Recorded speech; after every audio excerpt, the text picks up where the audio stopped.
নমস্কার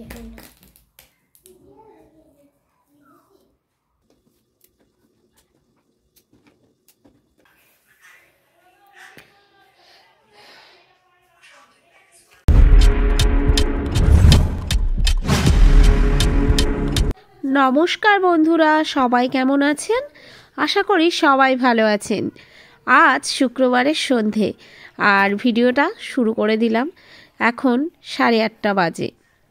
তো দোকান থেকে এসেই চা বানাতে বসে গেছি। আর বাজার থেকে কি কি আনলাম দেখাচ্ছি। এদিকে চলছে ভিডিও। বাজার থেকে এখানে 2 আঁটি পালং শাক নিয়ে এসেছি। তো খুব কমে পেয়েছি জানেন, 2 আঁটি পালং শাক আমি কিনেছি 5 টাকা দিয়ে। আর দেখো কিছু ছিম নিয়ে নিয়েছি, আর নিয়ে নিয়েছি লঙ্কা, আর সাথে ডিমও নিয়েছি। আজ রাতে ভাবছি ডিম রান্না করব। ওবেলার কোনো সবজি নেই। এই যে এখানে কাঁচা লঙ্কাগুলো তুলে আনছি। এখন কিন্তু এরকম লম্বা লঙ্কাই পাওয়া যাচ্ছে। তো এদিকে চাটাও হয়ে গেছে, নামিয়ে নিই। আর চায়ের সাথে মুড়ি খাবো। মুড়ির সাথে একটু কাঁচা তেল আর একটা লঙ্কা দিয়ে খাবো ভেবেছি।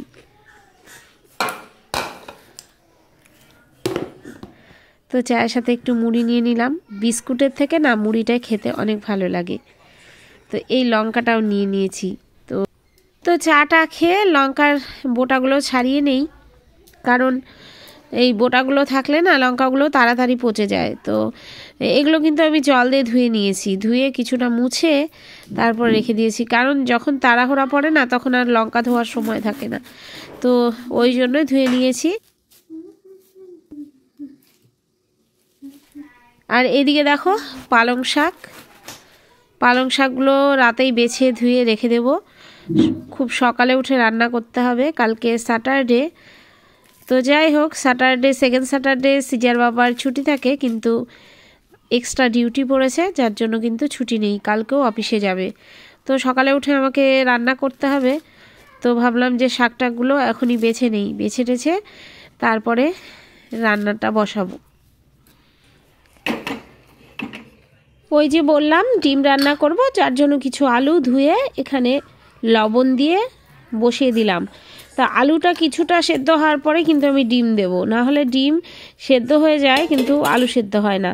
তো এটা কম আঁচ দিয়ে আমি ঢেকে দিয়েছি। আর এরকম ছোট পাত্রতে বসালে না খুব তাড়াতাড়ি সেদ্ধ হয়ে যায়। আর এই যে ডিমটা এখন আমি ছেড়ে দেব। আর ডিম ছাড়ার পরে আর একটু জল দিয়ে দেবো, কারণ ডিমটা পুরোটা যদি জলের নিচে না থাকে তাহলে ডিমটা কিন্তু হাফ বয়েল হয়ে যাবে, ভালো করে সেদ্ধ হবে না। ভিউ হচ্ছে ওই ভিউয়ে তোমার আরো ডলার অ্যাড হওয়ার কথা, মোটামুটি 70-80 এরকম হিসাবে দেওয়ার কথা। আমার ভাবো, আমার ওই 100 ভিউ হয় না, ওই 90, কোনোটা 100।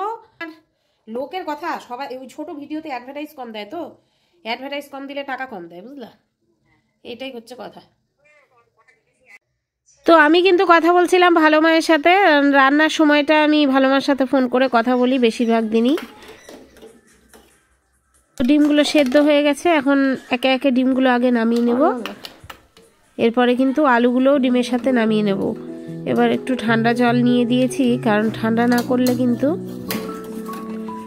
ছুলতে সময় লাগবে।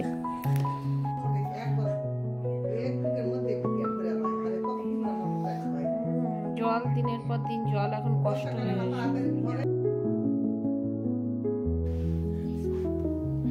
আর এখানে দেখো আমি আলুগুলো ছুলে নিয়েছি, ডিম ছুলে নিয়েছি, মশলা রেডি করে নিয়েছি। এখানে রসুন কয়েকটা থেতো করে নিয়েছি, পেঁয়াজ কুচি, এখানে লঙ্কা চিড়ে নিয়েছি। এটা আমার সমস্ত রকম ডিমের উপকরণ রেডি হয়ে গেছে। এবার ডিমটাকে ভাবলাম আজকে অন্যরকম করি, কারণ গ্যাসও কম মনে হয় ফুরিয়ে যাবে। আবার ওই ডিম ভাজবো, আলু ভাজবো, অনেকটা টাইম লেগে যাবে।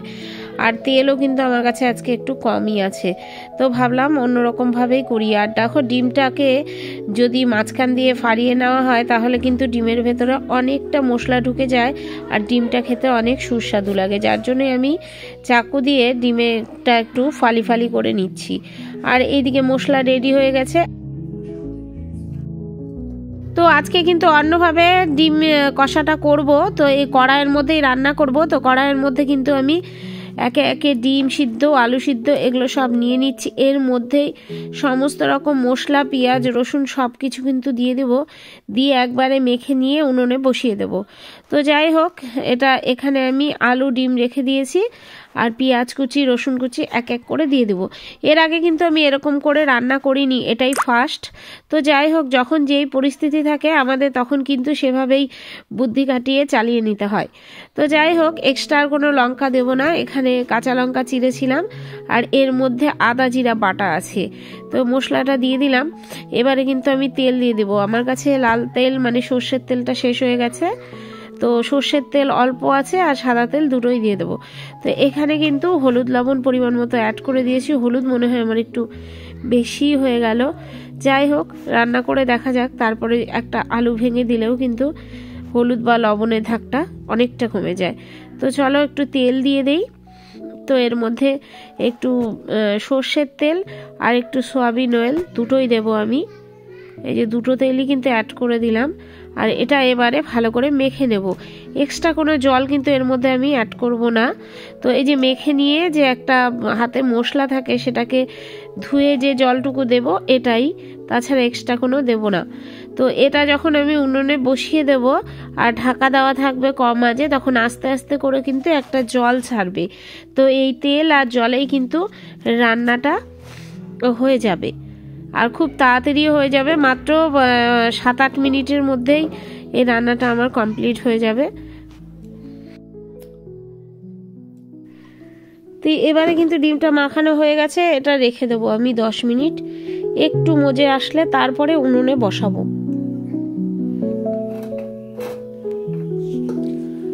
তো 10 মিনিট হয়ে গেছে, এবার কিন্তু গ্যাসটা জ্বালিয়ে বসিয়ে দেব। তো গ্যাসের আঁচটা কিন্তু একদম কম করে দেব।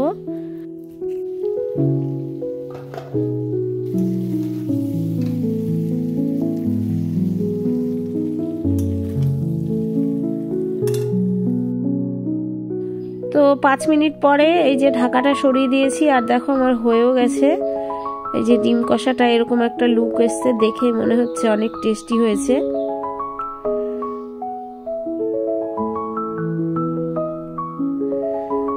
তো রাতে কিন্তু আজকে আমাদের ডিনার এই ডিম কষা আর মুসুর ডাল সিদ্ধ, এই দুটোই আছে। সকালে দেখা হচ্ছে। তো গুড মর্নিং বন্ধুরা, আজ শনিবারের সকাল আর শনিবারে ভিডিওটা দিচ্ছি। সৃজা ওর বাবার কাছে জেদ ধরেছিল তরমুজ খাবে।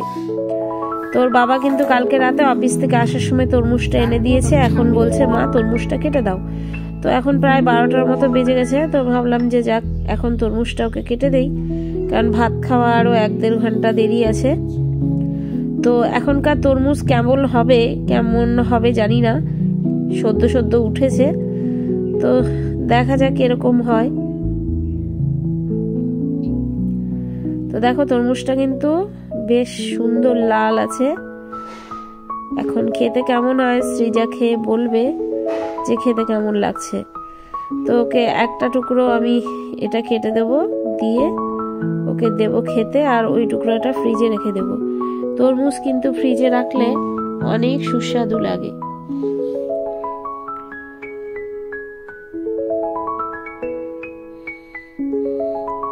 আজ শনিবার, আজ বেশি কিছু আমি রান্না করব না, কারণ রাতে হয়তো খিচুড়ি করতে পারি। তো শনিবারে নিরামিষ থাকে আর দুপুরে বেশি কিছু আমি করি না। সৃজা সবজি অত খেতে চায় না, তো এই যে ঘন্টু আর গুলিরা এসেছিল, ওদের একটু দিয়ে দিলাম। তো আজকে ভাবছি যে ঝুরি আলু ভাজা করব, আর ডাল আছে আর পালং শাক। এবার সৃজা খেয়ে বলবে যে কেমন মানে মিষ্টি আছে কিনা। মিষ্টি আছে? বিচিগুলো আগে ফেলে দিতে হয়। এইদিকে দেখো এই আলুগুলো আমি গ্রেট করে নিয়েছি। এবার জল দিয়ে কিন্তু ধুয়ে চিপে চিপে উঠিয়ে রাখছি। তো এই আলুগুলো এই ঝুরি ভাজাটা খেতে অনেক স্বাদ লাগে। একদম সাদা তেলে ভাজবো ফ্রাই করে, তো অনেকটা স্বাদ লাগে। এটা লবণ দেব না, আমি একটুখানি হলুদ মাখিয়ে রাখছি, কারণ লবণ দিলে ভাজাটা কিন্তু নেতিয়ে যায়। আর এটা নামানোর পরে একটু বিট লবণ হোক, এমনি সাধারণ লবণ হোক, ছিটিয়ে দিয়ে খেলে অনেক স্বাদ লাগে। তো ভালো করে আমি হলুদটা মাখিয়ে রেখে দিচ্ছি, যখন ভাত খাবো তখন কিন্তু তার আগেই ভেজে নেব। আর এই ভাজাটাও খুব তাড়াতাড়ি হয়ে যায়। তো সকালে করেছিলাম পালং শাক, শ্রীজার বাবা খেয়ে গেছে। তো দেখো স্নান টান করে রান্নাঘরে চলে এসেছি, কড়াইতে দিয়ে দিলাম সয়াবিন তেল, মানে সাদা তেল যেটা। তো এখন ভেজে নেব।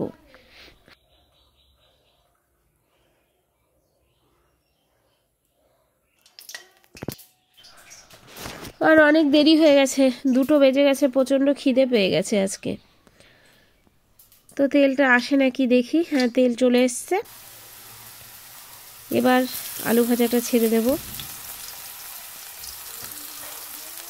এটা কিন্তু খালি নাড়া দিতে থাকতে হবে, না হলে লেগে যায়, যেহেতু একদম মিহি করে কাটা। তো এটাকে ঝুরি আলু ভাজা বলে। তো আমার প্রথম দিকটা ভাজা হয়ে গেছে, নামিয়ে নিলাম। একটু লবণ কিন্তু এর মধ্যে ছিটিয়ে দিয়েছি। তো ভিডিওটা আজকে শেষ করছি বন্ধুরা। ভালো থাকবেন, সুস্থ থাকবেন। দেখা হবে আবার অন্য কোনো ভিডিওতে।